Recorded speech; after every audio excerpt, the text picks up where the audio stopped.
Welcome back for another FPL video.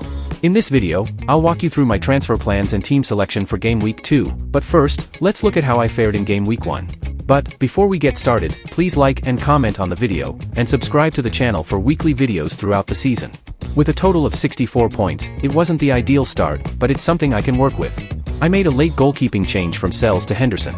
With Sam Johnstone poised to leave Palace, Henderson will be the indisputable number one, which cannot be said for Sells, as Forest bring in Brazilian goalkeeping Carlos Miguel. I didn't want the headache of worrying about Sells losing his job. Trent was impressive in Liverpool's victory over Ipswich.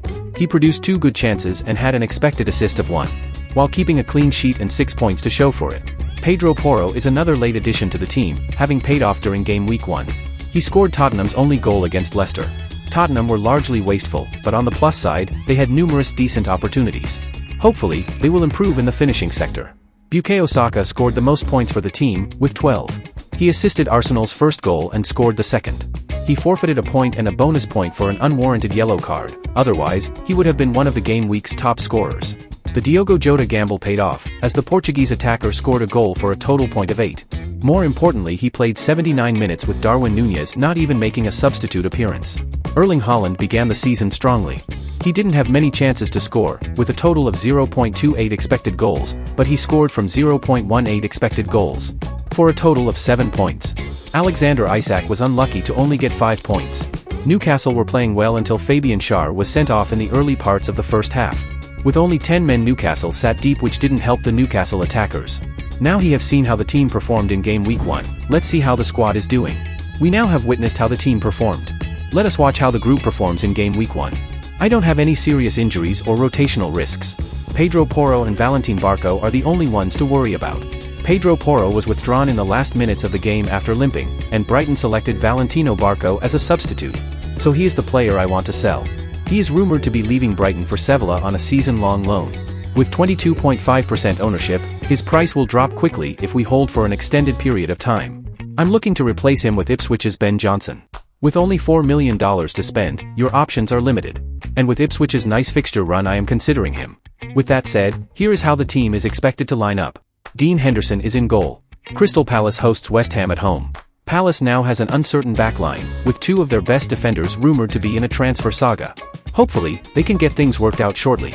Trent Alexander-Arnold, Pedro Porro, and Anthony Robinson line up on defense. Pedro Porro was substituted late in the match against Leicester City. We hope to hear from the coach before Tottenham's home game against Everton. Robinson joins the lineup in place of Barco. Fulham will host newly promoted side Leicester City at Craven Cottage. Bukayo Saka, Christopher Nkunku, Bruno Fernandes, and Diogo Jota make up the midfield. In Chelsea's match against City, Christopher Nkunku came off as an early substitution. He was played out of position on the left wing for Chelsea, who were set up defensively with 3 defensive midfielders. Hopefully, things will return to normal against Wolves away, and he will play behind the striker, where he will have a better chance of involving in attack. Bruno Fernandes played as a false 9 against Fulham, where he scored an expected goal of 1.19 from 3 shots on target. Although he did not score, he was in a scoring position, and with Brighton away next, he will score next time. Up front we have João Pedro and Erling Haaland. João Pedro played 81 minutes against Everton and did not contribute to any goals.